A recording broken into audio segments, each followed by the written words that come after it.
Sometimes the loudest notifications aren't on our phones. They are the ones our bodies send when life tips out of balance.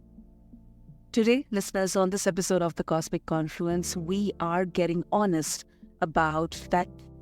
Well, I am Sana, your host as always, and this is the podcast where we bridge the spiritual, scientific, and the strongly felt. My guest, Colin Corby, technologist, TEDx speaker, endurance athlete, and founder, CEO of Technology Wellbeing Ltd, Colin has lived tension between high performance and human pace, and what it really connected to self, to others, and to the world, to this cosmos we move through. So, Colin, welcome to the show, and as always, it is such an honor to have you here with us. Thank you very much for inviting me. Very pleased to be here. Okay, Colin, let's talk about the origin story here without any hype or anything here.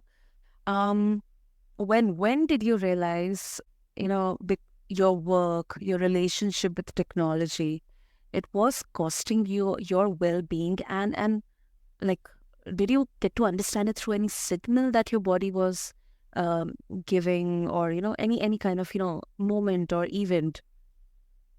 Yes, I've been very fortunate in working in some great technology companies and working on lots of world first technologies, and I've had great jobs and worked with some wonderful people. But in my mid-30s, I suffered stress, but it wasn't really talked about in those days. And for me, how it manifested itself was that I would become stressed and my heart rate would increase, but it would keep increasing up to the point where I used to see some stars, and occasionally I used to pass out. And so it was quite a dramatic signal that something was wrong. So I had all the usual tests. Nothing came up. And then I decided, well, what can I do myself to help? And because heart rate is linked with fitness, then I thought, well, actually, I can get fitter. And I remember being very good at swimming when I was young. And so I started swimming again. And the first time I swam a couple of lengths, and I was terrible. I was out of breath and exhausted. But I persevered, and I got fitter. And then I took lessons to learn all the strokes properly. And then I started racing. But the interesting thing was that as I got fitter, my heart rate got fitter. And so my heart rate could race up and then come back down very quickly. And the stress that I was feeling at work totally disappeared, because actually I was training the heart to be more resilient. So that was the body giving me a wake-up call and basically saying, if you want to do these great jobs, these stressful jobs, you have to look after yourself. And so I started creating that balance. That is so right. And Colin, how much time did it take for you to, get your heart resilient, to make it stronger? Because, whenever let's see, a good thing that we become aware of this and we try to work on it. However, sometimes, we are kind of always searching for some quick fixes out there. And if things are not working out, especially in high achievers, they would take it as a failure. They would judge themselves, and then it kind of becomes a vicious loop. So, how much time did it take for you? So the first thing is that I had no choice. I'd reached a tipping point. If I wanted to continue working in those jobs and paying for my house, looking after my family, then I had to do something. So I was in a situation where I had no choice. But you're absolutely right. Anything to do with the real world, ourselves and our place within it, everything takes time. So it probably took about 6 months in order to get a basic level of fitness in swimming. The lessons I took, it was a year and a half to learn all the strokes. And then I started swimming in master swimming clubs and then started races. So probably about 3 years. So it wasn't a quick fix. But in my case, I was, in a sense, lucky because I had no choice. I couldn't give up. I understand that, Colin. I understand that. Okay. Yeah, training made you more resilient, but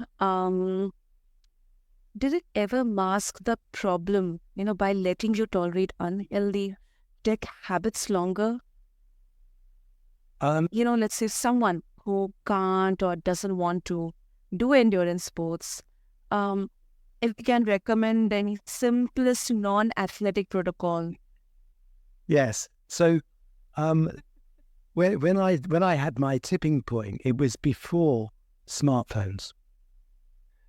2007 is often used as the reference point, and that was the first Apple smartphone being released. But the reason why I came to Digital Detox, which answers your question, was around about somewhere between 2010 to 2015, I suddenly found myself on my smartphone and laptop. So it was longer than I wanted to be, and therefore I struggled to find time for my fitness. And then I realized, well, something's wrong here. I wonder what it is. And I did the research on digital detox. So it's very easy to spend time on our smartphones because it's instant gratification. There's lots of shiny apps with exciting things. It's very, very easy. Coming offline and doing other things, whether that's a hobby, music, reading, or just being with friends or in nature, seems very sort of slow. And we love to be busy, and we love to busy ourselves with our phones. But here's the thing. When we're online, I've often referred to it as like being in a sweet shop, where I like chocolate, and a sweet shop, I probably will eat chocolate. When I'm out of the sweet shop and I change my environment to an offline, I can actually be fully present in other things. So it's all about balance. If we spend all of our time online, all of our experiences will be online. And we are shaped by all of our experiences. And if we're not fully present offline, where we're always being distracted, then we're not experiencing the human contact. We're not experiencing nature. We're not experiencing educating ourselves and learning new things. Exactly. We're just on. So for people that don't want to resort to exercise, it doesn't have to be exercise. It just has to be something that you love to do or that you really want to do. And then you have to go to an offline environment, come out of the sweet shop and focus on those things. But it is hard. It is like exercise because on the first day you try and do exercise, it's hard. You can't run a marathon on day one. And the same is true for everything else. If you want to read more books, the first day, your mind just doesn't settle. You've struggled to read very many pages, perhaps. But like a marathon, in several months' time, you'll be at one with reading. You'll be able to read chapters. So there's a similarity between exercise and every other activity. It's going to take time.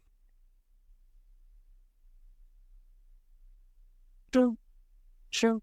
I mean, that's quite a detailed one, and I think it's also reframing that resilience isn't like a hall pass for bad systems. As you mentioned about digital detox, Colin, um, it can sound like a luxury for people with schedule control. Um, you know, for me, as a podcaster, I don't think that is always possible, but I would still try. I'm still hopeful for that.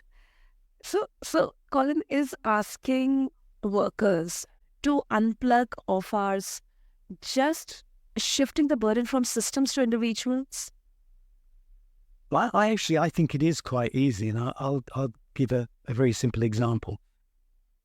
When we're online, we're being bombarded by visual images, notifications, apps, great videos of cats, for example, or whatever it happens to be. But they're all visual experiences, so we're always focusing on the visual. The simplest way to do a detox, digital detox, is just close your eyes.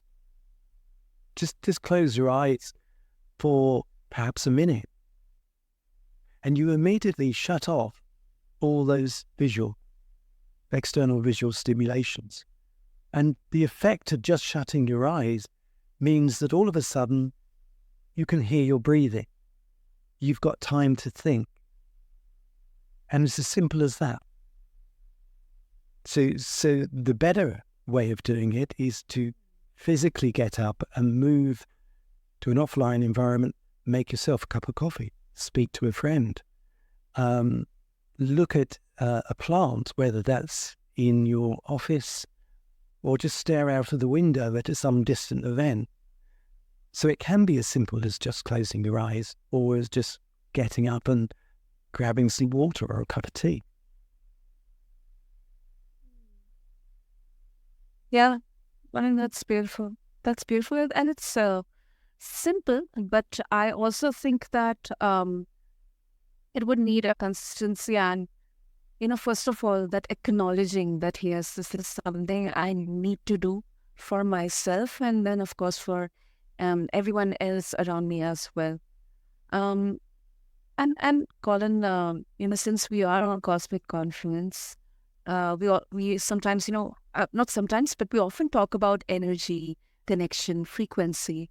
So, if connection is a frequency, what daily practice helps you retune your signal to sync with people, your purpose, and then the planet as well? So the human brain is very interesting, but actually we can't multitask. And what I mean by that is that we can't use the same cognitive resources for more than one thing at a time. It has to stop and then resynchronize to the new topic. There was a lovely book called The Memory Illusion by Julia Shaw, and she described the brain as like an orchestra, but it can only play one tune at a time. In order to play a different tune, it has to stop, and every thought is a different frequency. So it's lots of stop-starting, but the result of this stop-starting is that it creates stress if we multitask all day, and it's not as productive. So if we want to be in touch with our bodies, then we should try wherever possible to do one thing at a time. And so our thought processes are synchronized to do one thing at a time. So being fully present when we're with our friends or family is synchronizing to that moment in time. When we've got something really important to do at work, focusing on that one thing enables us to synchronize on that one thing. In a sense, it's decluttering our digital lives to enable us to synchronize and be present on the things that we need to get done. Right. And that absolutely makes sense, especially in today's context, Colin. When we are completely surrounded by technology. Superb. And before we wrap up, I think because we are blending here science and spirituality, technology, then of course AI has to kind of, make its way through this. So, um, as we are trying to, it's a kind of, we are seeing a surge in there. Everybody's trying to get onto that bandwagon. Everybody's trying to, bring AI into their business, into their work, personal life, and everything. Um, is detox even realistic right now, Colin? Or does it become like strategic selective connectivity? So there are two types of digital detox. There is one where you go offline, and you must go offline in order to look after yourself as a biological human.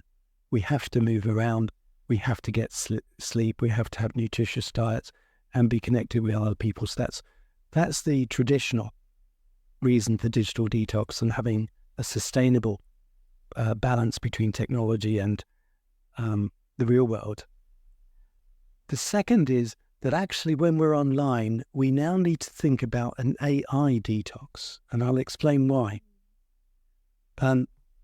Artificial intelligence, we already outsource a lot of our knowledge and skills to technology. We know that if we're following a sat-nav, we follow all the instructions to go from A to B, but we don't remember how we got there. And that's often called the Google effect or digital amnesia, where we don't need that knowledge anymore because we've outsourced it. Now with AI is doing the thinking for us. So all of a sudden, we're outsourcing our thinking. So perhaps we don't need to write that email anymore. The AI will do it. Perhaps we don't need to read the answer. Perhaps we don't need to read that book anymore because AI will summarize it and AI will ask the questions on it. So the question really comes down to, if we outsource a lot of our thinking, then we'll have less knowledge and skills within us as human beings, and we effectively become dumber. Now, the future of humans at work will be all the things that humans are very good at. And we are very good at surviving. I always say it's the edge of chaos.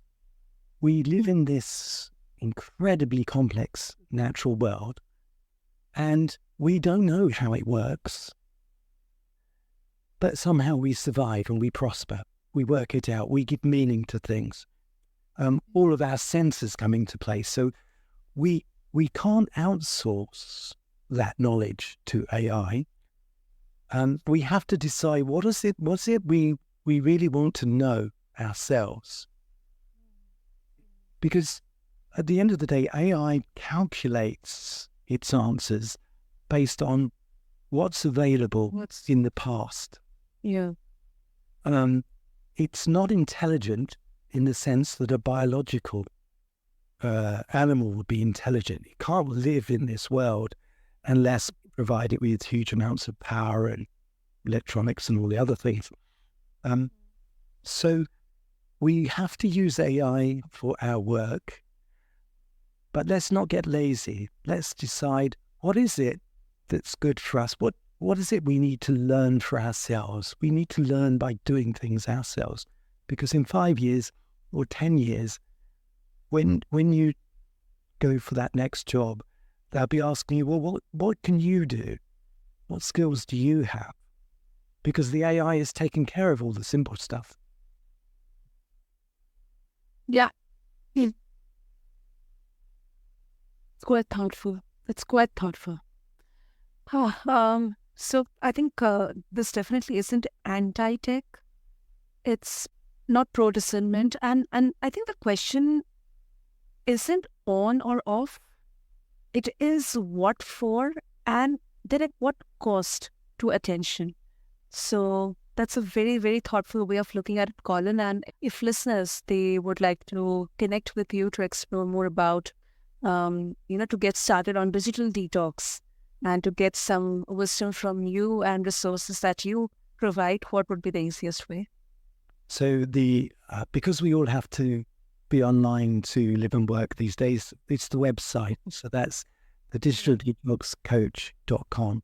But I would point people towards the TEDx talk, which I did the other year. And the title was, "Are we losing our human identity to technology?" We did the talk, and I did a talk with a colleague of mine, Anna Smith, from the United States. And we did the talk just as ChatGPT had been launched. But because I'm a technologist, we had already looked forward a number of years at the effect of that. So I think it's becoming more relevant as time goes on. Yeah, definitely. Super. And yes, you very rightly, and first of all, I'll have all the details in the show notes for our listeners. So listeners, just go to this episode and check out the show notes to connect with Colin, check out his TED Talk with Anna Smith, and also find all the links on your favorite podcast platform. And I also completely agree with you, Colin, that yes, even if, deep down we believe that we should be mindful in approaching technology, but yes, because, the world is surviving, like thriving on this, and technology is central here. That's why I think we cannot run away from it. So, of course, so thank you so much, Colin, for this really, really thoughtful take, really, really thoughtful conversation, and sharing your journey as well. And also giving us the language and tools for presence of choice. Thank you. Thank you very much for inviting me. Totally. And listeners, I think presence isn't the absence of technology. As I mentioned, it is the presence of choice, and Colleen definitely gave us the tools, the language, the insights for that, how to begin on this journey. So if today sparked a pause within you, keep it going. Pick one boundary, one ritual, and one teen habit trial this week. Until then, this is Cosmic Conference with Sana, where we slow down just enough to move forward wiser. Until next time, take a breath before you tap. Thank you.